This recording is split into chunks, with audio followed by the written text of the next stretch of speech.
A few months back, I moved out of my parents' place. I didn't have a lot of money saved up, so I could only get a place in the worst part of town. This building seemed like the safest place in the part of town I had to move to, and I refused to go back to my parents. Everything was fine except the rent was pretty high. I put out an ad for a roommate on all the places I could think of and finally got a hit on Craigslist. That really should have been red flag number 1, now that I think of it. He seemed like an alright dude. His name was Jackson, and there was about 2 years of age difference between us, him being 25 and me being 23. I know I should have moved out a long time ago. That's another story. But everything was okay for a few months, like I mentioned before. He would come home late in the day, sometimes at night, and he'd leave early in the morning. I personally would not want that job. Anyways, he seemed to have the weekends off, so it was an okay situation. At least he never complained about it. So on the weekends, we would go and get something to eat, hang out at places, or just eat at home. This is where my problem started with him. For some unknown reason, he never picked up after himself. He'd leave his trash by the front door, never taking it out, to the point that whatever was in the bag would start to rot. I really don't know why I never checked the bags. I should have checked the bags. He'd leave his dishes in the sink, and whenever I washed them, the water would turn a murky brown color. These were all only knives and sharp objects. Why didn't I notice that before? Anyways, I refused to wash them because it was just disgusting, and he should be able to clean up after himself. Whenever I brought it up to him, he'd get angry and storm into his room, muttering something about getting caught in the police. I just brushed it off like he was crazy, which he probably is in hindsight. This made me afraid to bring it up to him. I was still fine with him being in the apartment. After all, he was on the lease. I didn't really have a choice but to be okay with it. Another weird thing, he never wanted to watch the news. If we were watching TV and the news came on, he would either turn the TV off or change the channel. When he wasn't around, I looked up the stories for that day, stuff about murder. Maybe he's got PTSD, and that stuff triggers him. I don't know. It definitely doesn't sit right with me, though. Maybe I'm overreacting. I'm not really sure what to make of this situation.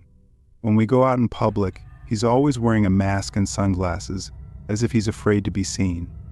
He never wants to go to places with a lot of people. He would rather stay at home. I'm a homebody to an extent, but even I like to go out sometimes. I really don't get it. I just don't. It's like he's a murderer or something. I doubt that's the case. I would have noticed, or would I have? Thinking back on it, maybe he is. I mean, it all lines up. I'm probably just overreacting though, right? Yeah, I'm overreacting. I just can't get over the thought. I don't know what to do. Another thing that's weird, he spends hours in the basement of the apartment complex. I've asked the owner of the building if he's okay with this, and he seemed to have no problems. He seemed nervous when I asked, though. He said that he heard some commotion in the alleyway by the apartment, and when he went to check it out, he saw my roommate hurting someone. He said he got away without my roommate seeing him, but he's still scared that my roommate saw him. He then asked my landlord for the keys to the basement. Not wanting to get hurt, he gave them to my roommate. I wanted to investigate, but I don't want to risk it. What if I get caught? Or what if, because of my paranoia, an innocent person dies in the basement? I would rather just not attempt it. I don't know what to do. I'm scared that he'll find this. I want to kick him out, but the manager of the apartment seems scared of him, and by what he said, for good reason. I think I should be too. I just don't know what to do. I'm scared that he'll see this post. I'm afraid that he's going to do something bad. Should I go to the police about this? What if they find something? Or worse, they don't, and I'm just crazy and the one that falsely accused his roommate of murder. What happens then? I don't know what to do. I've been watching the news closely for a story about a murderer, but nothing. I think I'm going to confront him. If I don't update, I'm dead.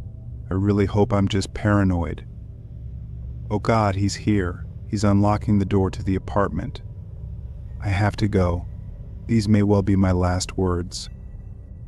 If they are, I love you, Mom. I'm sorry I was such a bad son. I love you. Goodbye, hopefully not forever.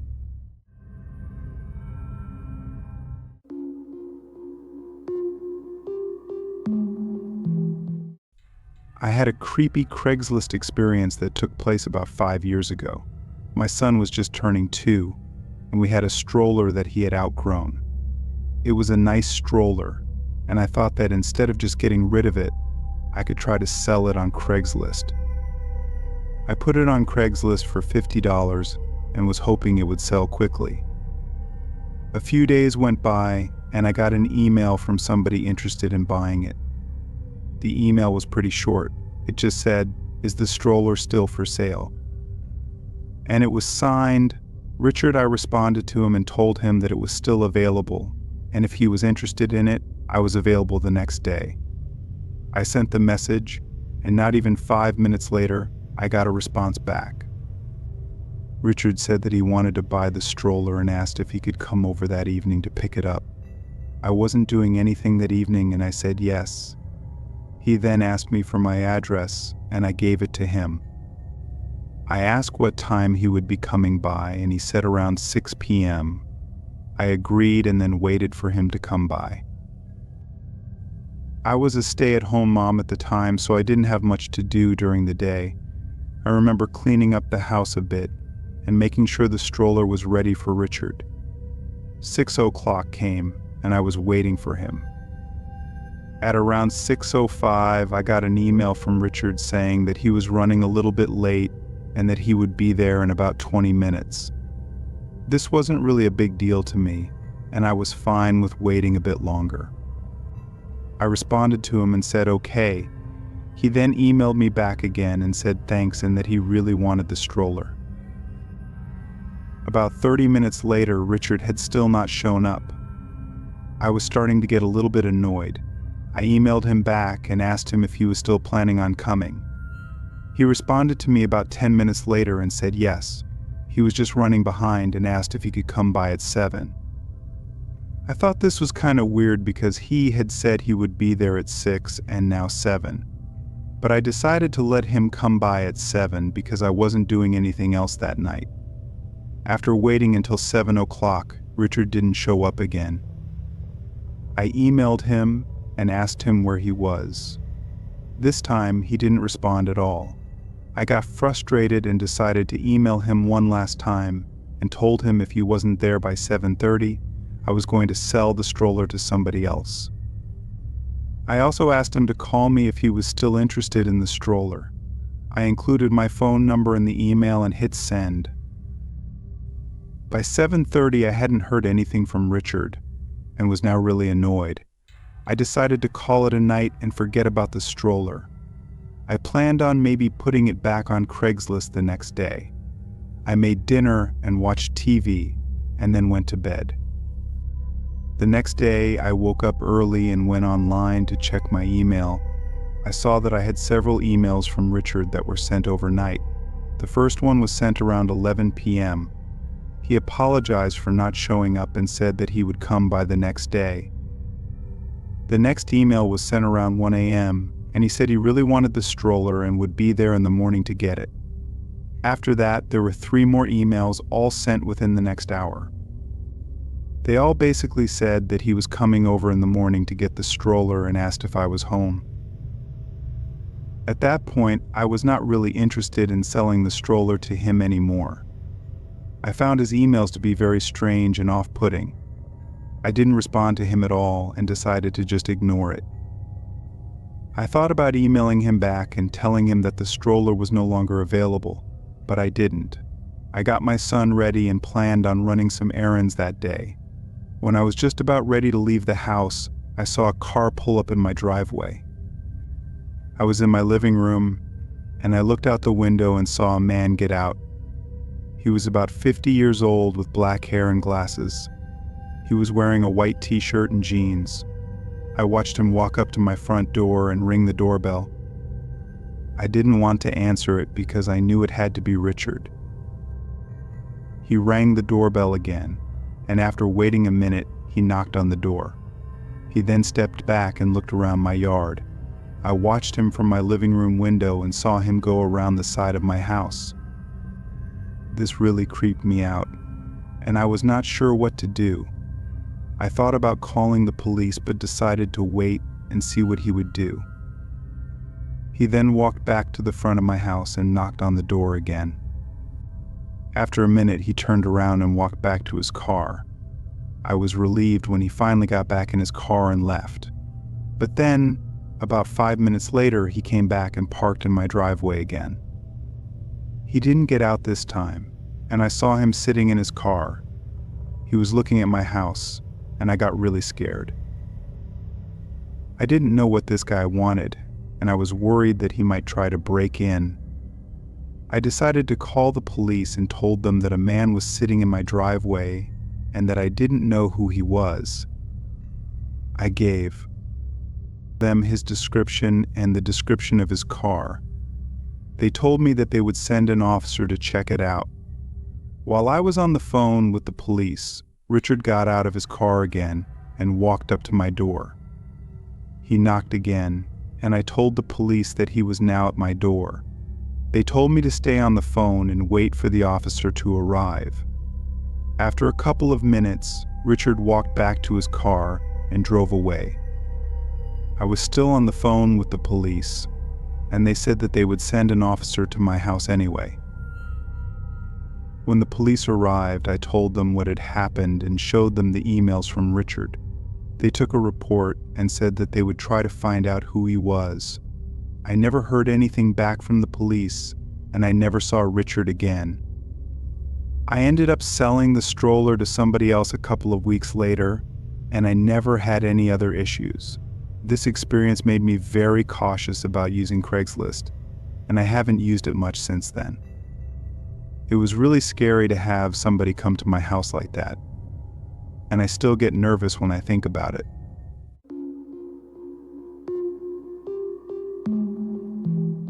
This story takes place back in the summer of 2021.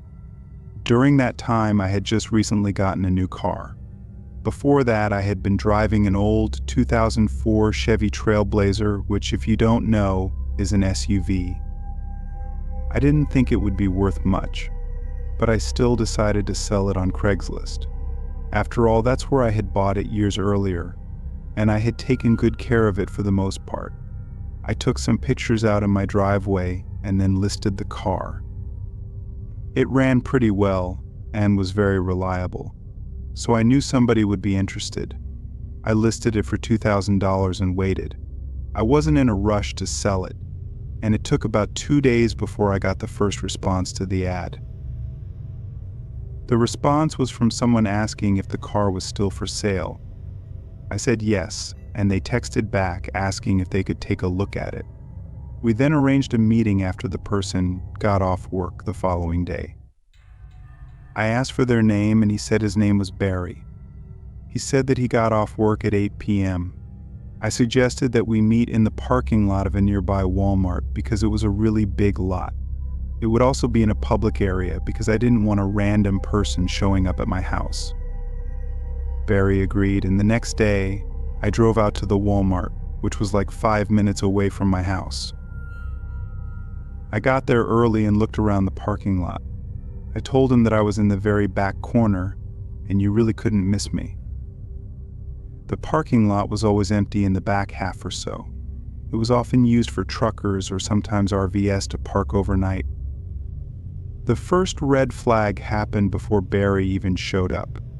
He texted me saying that he was there and asking what my car looked like. I thought, seriously, you're the one interested in buying the car, and you don't even remember what it looks like. I gave him a description gray SUV in the back corner. He then replied, saying that he saw me and was driving over. I looked around and watched a much newer looking car approach me. It looked to be a red Ford Focus that was only a few years old.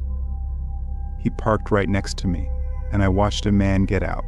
He was younger looking, maybe 30, with dark brown hair and black glasses. I got out of my car and walked over to him. We met out front of my car and shook hands. I told him some basic information about the car as he looked at it. Less than a minute in, he asked me if we could go for a test drive. I said yes, and Barry got into the driver's seat of my car, and I got into the passenger seat.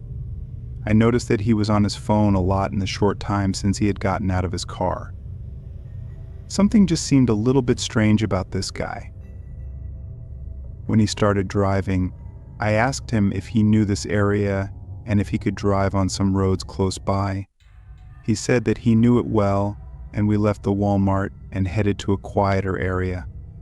Barry went down a road that I had only been on a couple of times. It was a somewhat quiet road with a speed limit of 35.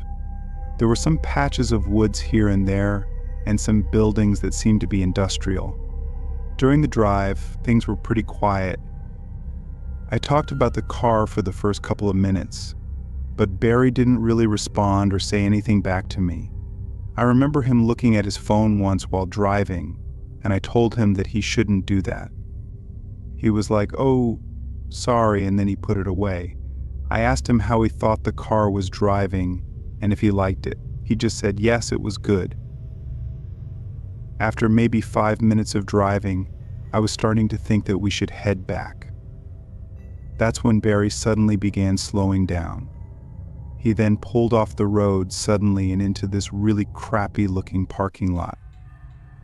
There were kind of woods on both sides leading into it, and the parking lot had tons of potholes and looked to be for a warehouse. When he got into the parking lot, he drove in a little ways and then stopped the car. I noticed that there was one other car in this parking lot.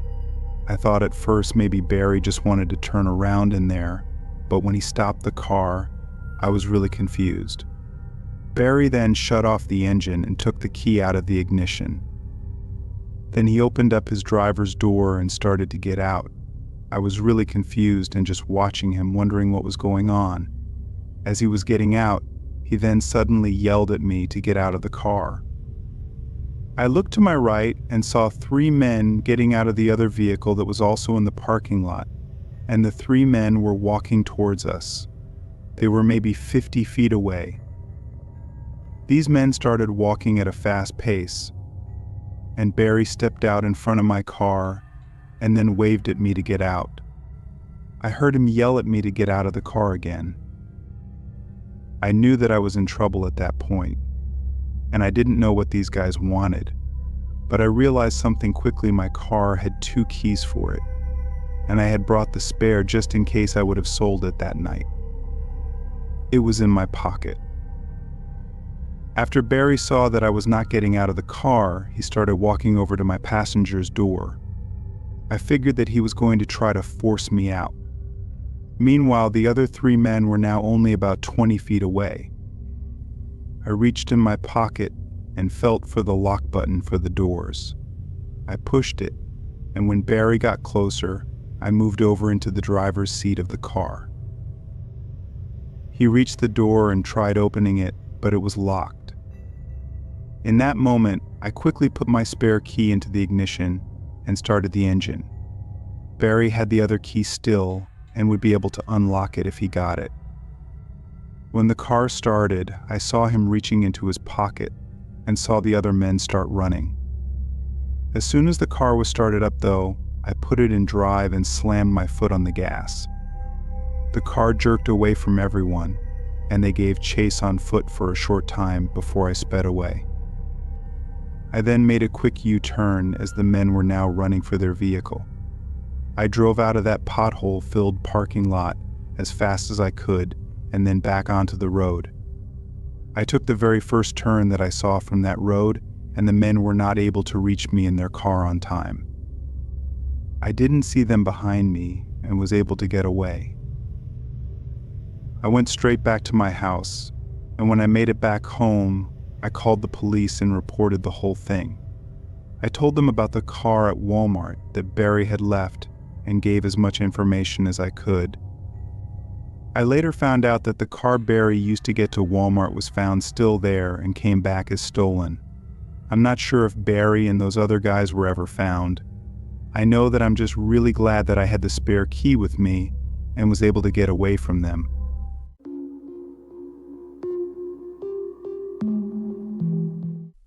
A few months ago, I was bored at work one day. When I don't have as much to do, I just go on my phone or browse the internet on my computer. Sometimes I go on Craigslist and look at cars or other things for sale just for fun. One day I had about an hour until I got off work and had nothing more to do. I went on Craigslist and then noticed the misconnection section. I clicked on it just for fun because I thought it might be amusing to read. This is a section on Craigslist where people will post about if they saw somebody and maybe had a conversation with them in public or something. If they didn't get the person's name or any information, they'll reach out and ask them to contact them. That's why it's called misconnections. And it seemed kind of weird to me. I clicked on a few and read them. On the fourth or maybe the fifth one that I saw, it seemed like the person was writing about me. The ad said, blonde female in, and then mentioned the name of the city that I live and work in. When I clicked on the ad, it said, saw you walking on your street last Thursday night. Saw you again at Target the next day wearing a Braves hat. Let me know if I can come over sometime. This really shocked me because not only had I gone for a walk in my neighborhood Thursday night, but I had been at the Target as well, and I was wearing a Braves hat at Target. It made me a little bit suspicious. The fact that the person had seen me in two different places, were they stalking me? That's what was going through my head immediately. But maybe it was just somebody who lived in my neighborhood, and it was a coincidence. They were definitely describing me, I knew that for a fact. But I decided not to answer the ad. I finished work for the day and then went home. I lived by myself in a smaller house on a fairly busy street. One of my best friends, Avery, came over after work. We would hang out quite a bit. After she came over, I told her about the Craigslist post. I decided to show it to her, so I got my laptop and logged on. When I got to the misconnections part of Craigslist, I saw that there was now a new posting. The title said, Blonde Woman In, and then mentioned my city again, Part 2. I clicked on it and read the ad. It said, you didn't respond to my first ad. I guess you didn't see it. Blonde girl walking your street Thursday night. Braves hat at Target Friday. Let me know if I can come over. You live at my street and house number with your blue Toyota. I could feel my heart rate increasing, and I suddenly felt really nervous and scared. It was now obvious that whoever this person was, they knew where I lived, and I must have seen them at least twice, and maybe not realized it. It didn't seem like a coincidence. I then got scared that maybe somebody was watching my house, and I asked Avery to check outside to see if there was anybody there. She got up and walked out to the living room and looked outside from a window but didn't see anyone. She then asked me if I knew any creepy guys or if there was anyone who might want to do this to me. I told her no, and we both thought it was probably best that I called the police. I then picked up my phone and dialed 911. When I told the police about it, they said that they would send over an officer to my house to check on things. I waited, and eventually the officer showed up. I showed him the ad and told him everything that had happened. I asked him if he would look around my house outside because I was too scared to do it myself. He agreed and went outside. While he was gone, Avery and I waited in the kitchen and talked about the whole situation. After a couple of minutes, we heard a noise from the side of the house. It was something tapping the side of the house, and it was from the side where we didn't have any windows. I looked over at Avery, and we were both scared. I walked into the living room to see if I could look out the front window, but before I could get there, I heard a loud bang on the front door. I froze in my tracks and then turned back to Avery. She told me to just wait because the police officer would be back soon. As she was talking, I saw him walk back in from the other side of the house. The officer walked to the front door and opened it quickly. I could see that he looked around but didn't see anybody. After this, he came back inside and told me that he saw nobody around. He then told us that he would stay close by in the area for a while and suggested I stay inside with the doors locked. It was good to have the police there, but after they left, I was still really scared. I stayed with Avery for the rest of the night, and we were both on edge. I had to work the next morning, and when I got to work, I checked Craigslist again. I saw yet another posting, this time saying, "Blonde woman at home." Third time's the charm. I felt like it was only getting worse, and whoever this person was, they were not going to stop. I tried to keep myself together and think of what to do next. I didn't respond to any of the posts, and after work, I was pretty much planning on going straight to the police station to talk to them in person. I was scared that somebody might be following me.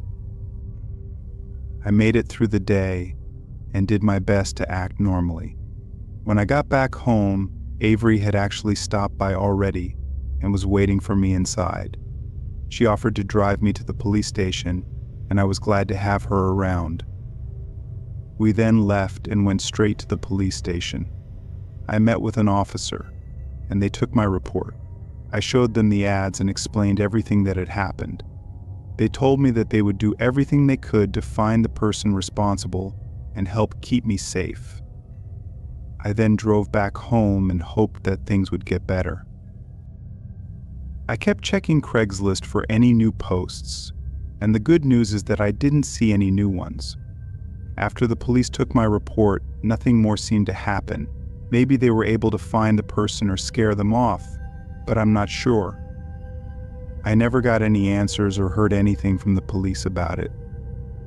I still sometimes wonder who it was and what they were trying to do.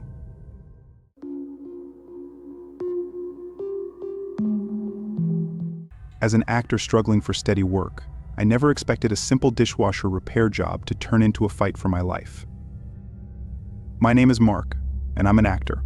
You probably haven't seen anything I've been in. Despite all the auditions I've attended, steady work has been scarce for me. My wife, Gretchen, works at a bank, and I take on part-time jobs at a coffee shop to contribute financially when I'm not pursuing acting. I also help around the house to ease Gretchen's burden as the main breadwinner. One day, Gretchen suggested I take on side gigs to supplement our income. Unsure of where to start, she advised me to check online for nearby opportunities. Skilled in construction and renovation, I searched Craigslist and quickly found a post from a man named Jonathan. He lived close by and needed help fixing his dishwasher door. Confident I could handle the task, I emailed him. After exchanging a few messages, I agreed to go to his place that afternoon. Jonathan seemed nice when I arrived. He led me to his kitchen, which was far nicer than ours, indicating he was well off. The only thing out of place was his old, broken dishwasher door. As I inspected the damage, Jonathan poured me a glass of lemonade. When I asked what caused the damage, he casually said it was old. However, I could tell he was lying. The door had scratches and yanked out screws, suggesting deliberate damage. Suspicious? I decided not to drink the lemonade. Pretending to take a sip, I kept my lips shut. I then asked Jonathan for a towel, and while he fetched it, I discreetly poured the lemonade down the sink. When he returned, I acted as though I had finished the drink. He smiled and told me to take my time before leaving the room. Although fearful, I wasn't certain Jonathan had tried to poison me. With him out of sight, I quickly fixed the dishwasher door, which took about 10 minutes. Just as I was about to leave, Jonathan appeared behind me, commenting that I looked woozy. His expectation of my reaction confirmed my suspicions. To ensure my safe exit, I pretended to feel dizzy and stumbled slightly. Jonathan suggested I sit while he got my payment and guided me toward the living room, where I noticed a rope on the table. Sensing his plan to tie me up, I insisted on immediate payment via Venmo, saying I needed to get home. Ignoring his protests, I hurried to the door and opened it, only to find Gretchen standing there. Without a word, she entered, forcing me to step back. Confused, I asked what was happening. She placed a hand on my chest before shoving me onto the couch. Turning to Jonathan, she inquired if I had drunk everything. He confirmed, amazed I was still standing. They both looked at me, and Jonathan explained that Gretchen needed a real man in her life, implying their plan to get rid of me. Gretchen pulled a knife from her purse, advancing towards me. Jonathan grabbed my arm, attempting to tie me up, but I kicked him hard, causing him to stumble into Gretchen. She accidentally stabbed him, and as Jonathan screamed in pain, I fled the house. I drove to a busy street and called the police, who instructed me to come to the station and give a statement. They warned me not to return to Jonathan's house. Within an hour, the police found evidence supporting my story at Jonathan's house, including traces of sleeping medicine in the glass and the bloody knife. However, they couldn't locate Jonathan or Gretchen. It's been 3 weeks, and I'm still waiting for the police to find them. They're still on the run.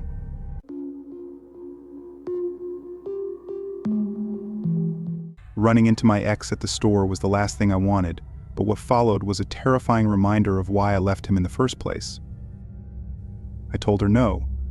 Then her smile disappeared, and she asked, "Do you know that man?" I turned around to see who she was looking at. I saw my ex-boyfriend Ronnie standing behind a display of shirts. He wasn't moving, just staring at me. My blood ran cold. Ronnie was a terrible boyfriend. He screamed at me all the time and erupted with anger whenever he saw me talking to another man. Things got so bad between us that one night I just packed up and left without saying goodbye. Ronnie was the reason I left this town in the first place. I was worried that I'd see him again when I came back, but I didn't expect to see him staring at me across a huge store. "Would you like me to call security?" the woman asked. I told her not to worry. I knew he was probably just shocked to see me. We had broken up so long ago. He was probably just going to leave me alone. But he didn't. He started following me throughout the store. I went to the shoe section, then the electronics, then the books. Wherever I went, he kept pace. He made sure not to get too close because he didn't want the workers to get suspicious of him, but he wasn't even trying to hide. I was starting to get really scared. I made it to the exit and passed the same old woman. I ran outside and tried to get to my car. Ronnie kept coming. Now that we were in the parking lot, he broke out into a full sprint. He caught up to me within seconds and grabbed my shoulder. "Please, babe," he said. I didn't want to talk to him. I wanted to run, but I knew he would catch me. He pulled me around to face him and smiled that stupid grin he always used to make me feel safe. I was terrified. "Why did you leave me?" he asked. "I miss you so much." His voice was quiet and desperate. I could tell he wasn't going to let me go until I answered him. I didn't know what to say. I needed to find myself, I stammered. I wasn't happy. His smile grew wider. "You were happy." "I know you were." He tightened his grip on my shoulder. "You just forgot how much you love me." "I don't love you anymore," I said. "Please, let me go." His smile turned into a scowl. "Let you go," he repeated. "Let you go." He pushed me into the side of a nearby van. "I can't let you go," he said. "I need you." "No," I said, my voice shaking. "You don't need me." Ronnie leaned in closer. I could smell his breath. "You're coming with me," he whispered. "Whether you like it or not." I tried to push him away, but he was too strong. He grabbed my wrist and started pulling me toward his car. I screamed for help, but no one was around. Then I remembered the pepper spray in my purse. I reached for it and sprayed him in the face. He screamed and let go of me, rubbing his eyes. I ran to my car, jumped in, and locked the doors. I watched him through the window as he stumbled around, still screaming. Then I started the engine and drove away as fast as I could. I didn't stop until I was miles away. I pulled over and called the police, telling them everything. They told me to come to the station and file a report. I haven't seen Ronnie since, but I know he's still out there somewhere looking for me. When a group of friends stumbles upon an abandoned cabin in the woods, what they uncover inside turns their dream vacation into a nightmare they'll never forget. Hi, my name is Maya. I'm 25 years old, living in the city with my boyfriend Kevin. Honestly, things have been tough lately. Kevin lost his job a few months ago, and money has been really tight. We had been staying with my parents for a while to get back on our feet, but you know how it is living with parents as an adult. It just starts to weigh on you after a while. You feel like you've lost your independence. Kevin was going stir crazy just sitting around the house all day. We both were. So when we saw this suspiciously cheap apartment listing on Craigslist, it seemed too good to be true. But Kevin was desperate to get us out of my parents' place. I'll admit, I kind of loved the idea of having our own little nest again, a fresh start. Despite the little voice of doubt in the back of my mind, we took it. I should have listened to that voice. It all started out pretty mundane and normal at first. The apartment was nothing fancy, just a basic one-bedroom in an older building on the rougher side of town. But it was clean, the landlord seemed nice enough, and hey, we could actually afford it. Those first few days we were just relieved to be out on our own again. We went to the grocery store, cooked dinners together, and binge-watched some shows on Netflix in the evenings. All that simple, blessed normalcy. We had been craving petty disagreements about leaving dishes in the sink, or whose turn it was to take out the trash. I missed those silly arguments when things started to go wrong. It probably began around the 4th or 5th night. I woke up sometime after 11 p.m. to use the bathroom. As I was coming out, I heard the most terrifying sound of women screaming. No, screaming doesn't even describe it properly. It was this blood-curdling, ripping shriek of pure fear and agony. It made my blood run cold. I shook Kevin awake in a panic. "Did you hear that?" "Someone's in trouble. We have to call the police," I said. He tried to calm me down, saying it was probably just a TV or something from another apartment. But I knew what I heard.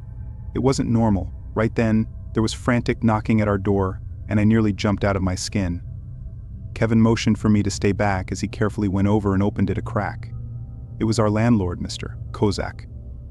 He had this disturbingly casual smile on his face as he said, "No need for alarm, folks. Just a little disagreement between a couple of tenants. But it's being taken care of, so no need to call the authorities, okay?" The way he said it with such a total lack of concern was so bizarrely off-putting, almost like he was amused by the whole thing. I shivered despite the warm night. "If you're sure, Mr. Kozak," Kevin said uneasily. "We'd still hate to be a bother. We can call if anything else comes up." "Oh, there's no bother at all. But please, if you do happen to see or hear anything unsettling, don't go calling the cops, please. That never ends well for anyone, Mr." Kozak chuckled as if he just told a hilarious joke. "You two seem like such a nice, smart young couple. Why don't you just give me a ring directly if any future unpleasantness arises?" "I'll get it sorted out," he gave an overconfident wink, then without another word, turned and headed back down the dingy hallway, whistling some eerily cheery tune. The look Kevin and I exchanged in the wake of that supremely unsettling encounter said it all. We both knew deep down that something was deeply wrong here with Kozak, with this whole place. But what choice did we have? We were broke and hadn't even unpacked all our things yet, so we tried our best to just ignore it. Chalk it up to the landlord being some eccentric old man and hope things didn't get any weirder. Oh, how I wish I could go back to the naive mindset of those first few nights, unburdened by the sickening realizations that were still to come. It started with the small things at first, like hearing strange noises in the night. Not just screams this time, but occasional muffled thumps and the sounds of people frantically running up and down the halls, always at the most unholy hours between midnight and 4 a.m. Whenever I brought it up to Kevin, he got this glazed, half-asleep look in his eyes and denied hearing anything out of the ordinary. Part of me wondered if he was just trying to reassure me, to cling to some sense of normalcy in our new home. Another part of me knew he heard those noises too, and was just as terrified as I was. Then more bizarre events started occurring. Strangers would randomly knock at our door at all hours. Just dazed-looking men reeking of booze or worse. Kozak said it would be okay, or this is where I'm supposed to go. We stuck to the cardinal rule of never opening the door to those sketchy individuals, but the implications of what they were showing up for made my blood run cold. Kevin and I didn't even want to voice our darkest suspicions out loud. Despite the escalating weirdness, we both felt so trapped. Neither of us had jobs at that point, and we had blown what little savings we had on the move and security deposit. Where the hell else could we go? Then came the night that fully shattered any remaining illusions, the night that pushed us past the breaking point. I woke up around 2 a.m. to Kevin tossing and turning, mumbling incoherently in his sleep. I tried to gently shake him awake, growing more frantic as he wouldn't rouse. Finally, his eyes flashed open, wild and unfocused. He looked right through me with zero recognition. "Kevin, babe, what's wrong? You were having a nightmare." That's when I heard it. The unmistakable sound of a young woman crying, sobbing in pure hopeless despair. It seemed to be coming from the apartment next door. My heart stopped as I realized whatever nightmare had been plaguing Kevin, he likely heard those cries too. We had the same horrific implications about what they meant. I wanted so badly to run out there, pound on that door, but I'd seen enough crime documentaries to know that's exactly how young women end up dead and abandoned in lots. So we just sat there, petrified, listening to those tormented wails that went on forever. Eventually they trailed off into a deathly silence, even more chilling. I knew deep down we couldn't spend another night in this waking nightmare. Not after that. The next morning we packed up as quickly and quietly as humanly possible. I didn't even care about getting the security deposit back at that point. Nothing was worth sticking around that hellhole a second longer. As we were dragging our meager belongings out to the cab, Kozak emerged from the shadows and flashed that same sickening grin. "Leaving so soon? I do hope every accommodation was to your liking during your stay," he said, letting out this wheezy chuckle that made my skin crawl. Kevin urged me past without a word or eye contact. We never looked back. So there you have it. We got out, but so many mysteries remain. Just what kind of unspeakable depravities were happening behind those paper-thin walls? Who were those poor souls we heard screaming and crying out so desperately? And most of all, what did Kozak mean by accommodation? Was he implying we were somehow complicit by our silence, by witnessing those horrors and doing nothing? I try not to dwell on it, but those questions still haunt me. If only we'd had the resources to go somewhere else right away. If only we'd found the courage to report Kozak, no matter how ominous his warnings. If only. In the end, I suppose we'll never know the full truth. But one thing's for certain from now on, we're never taking too good to be true apartment listings on Craigslist ever again. Some horrors are better left undiscovered.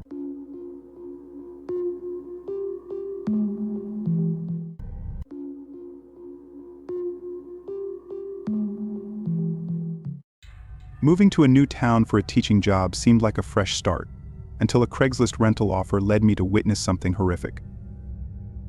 My name is Evan. Last year I got a new teaching job in Asheville, North Carolina. I had never been there before, but the job was perfect, and I couldn't say no. I instantly accepted the offer. I had to find an apartment within my price range, but I was shocked at how expensive Asheville was. The rent was more than double what I could afford. I looked all over but couldn't find anything reasonable.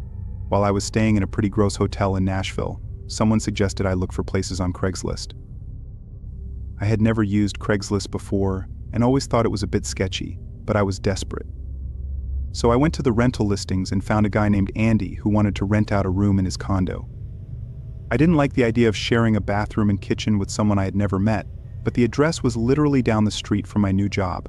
I emailed him to tell him I was interested. We exchanged some messages and eventually agreed to a Zoom meeting so we could see if we were compatible. When I saw his face on my computer screen, I was instantly relieved. He seemed like such a nice, honest guy. He answered all my questions and gave me a really good first impression. During our meeting, he was sitting at his table with the kitchen counter just behind him. I couldn't see a lot of the house, but what I did see looked nice. I asked if he could move his laptop around and give me a virtual tour of the place, but he said he wanted to clean up a little first. He told me this meeting was just to figure out if we were personally compatible. That should have been a red flag for me, but I trusted him. I was about to end the call when I noticed something moving on the floor behind him. It was a little black lump. I leaned closer to my computer to get a better look, and he noticed my expression because he spun around in his chair. Instantly, he jumped up and ran into the kitchen. By then, I could see more of the black lump. It looked like someone's head covered in a garbage bag. It was some poor guy wrapped in a bag, and he wasn't dead. I couldn't see most of him because the kitchen counter was in the way, but I could still see him writhing on the floor. Andy ran toward him and kicked his head until the body was once again hidden behind the counter. He stood there for a second looking down. I think he was waiting for the body to stop moving. Then he casually walked back to his computer screen. I was so focused on what I had just seen that I completely forgot I was still on Zoom. He could still see me. He looked right into my eyes, his face weirdly blank. "So you saw that," he said. He sounded like I had just caught him jaywalking or something. I didn't move. "Yeah, I figured," he said. Then he ended the Zoom call. I don't know how long I sat there completely frozen, processing what had just happened. One second, I was having a friendly chat with this nice, normal guy. The next, I was watching a murder. It didn't feel real. Slowly, realization set in. I was in danger, I was a witness, and Andy would come for me. I couldn't imagine what he was capable of. I had to figure out if he could track me down. Thankfully, Craigslist uses temporary email accounts to protect its clients, so Andy didn't have my email. We had never exchanged phone numbers or shared our last names, so he didn't have those either. All he had was my Zoom address. Was that enough to find me? Maybe, but it would take him a while. Even if he had all my contact information, he didn't know my hotel room. I'd be safe for now. All I had to do was call the police and tell them everything. I reached for my phone and dialed 911. I told the dispatcher everything. It took a while because I wanted to include every detail while it was fresh in my brain. I knew they would record those calls for later. Then I told her I was driving straight to the station and hung up. I went to the bathroom and splashed water on my face. I think I was still in shock, at least a little bit. That seemed to help. Then I grabbed my keys and left. When I opened the hotel door, Andy was waiting on the other side. In the time it took me to talk to the police, he had driven across the street and found me. I felt so stupid for not going to the police station immediately. He shoved me backwards and walked inside before I could stop him.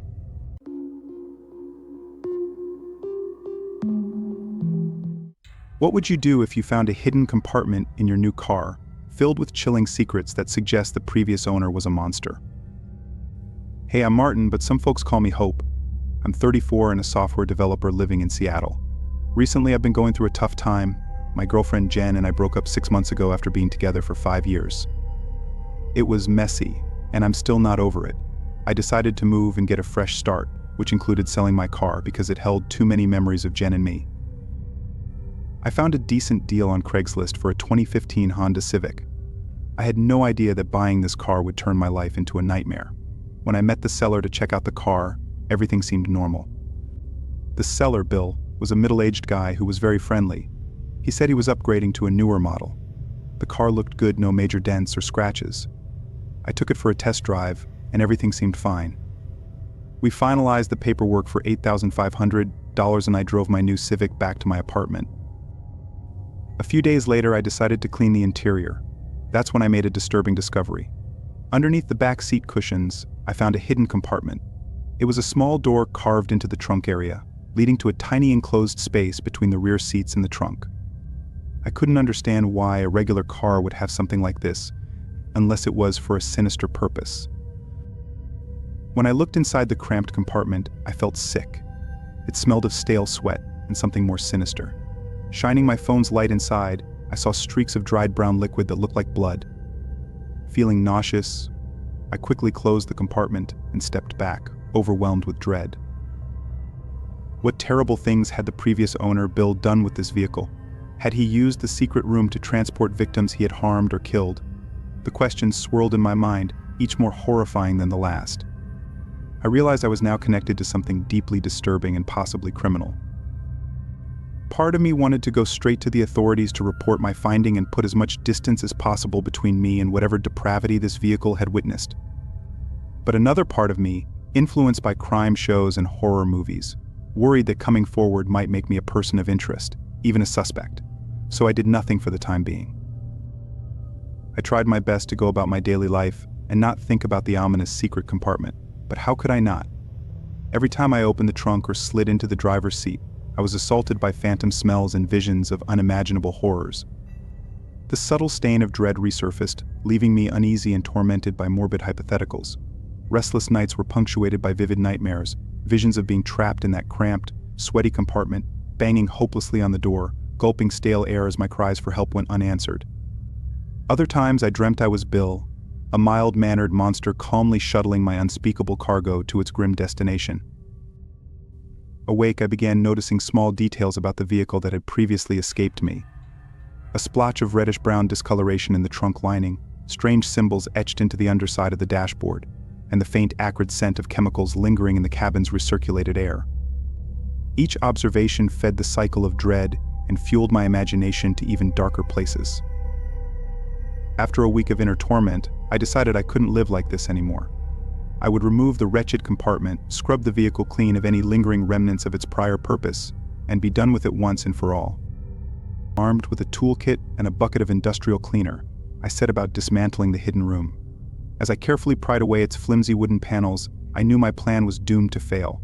Tucked amid the sickly beige upholstery was a small cardboard box. Its contents promised to further unravel what remained of my sanity.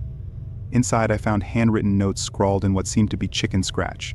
Pages and pages of rambling, half-coherent screeds vacillated between records of apparent daily minutiae and grandiose proclamations about bearing witness to an ethical truth. Certain chilling phrases leapt off the page. They're everywhere, hiding in plain sight. Horrible, unblinking eyes peering through the veil at all times. Can't let them steal my essence, not after coming this far. Another page, decorated with strange symbols reminiscent of those on the dashboard, read the time of transformation draws near. The offering prepares the vessel to shrug off its withered husk and be remade anew, incorruptible and eternal. As I read on, slack-jawed in disbelief, it became clear these were no ordinary unhinged ramblings. Something larger and far more insidious bound them together. As I sit here clutching those cryptic pages, part of me wants nothing more than to shove them back into the shadows and return to blissful ignorance. To move on from this existential detour and find some semblance of normalcy again, pushing bile-inducing questions of cosmic dread from my mind. But another part call it sickening curiosity, or a deficit of self-preservation, feels inextricably drawn to unraveling this disturbing saga, even if the truth is too horrific to behold. For now, the mysterious compartment sits reopened in the car, almost daring me to keep pulling at its sickening threads. While part of me craves a return to blissful ignorance, another part can't resist the lure of the unknown.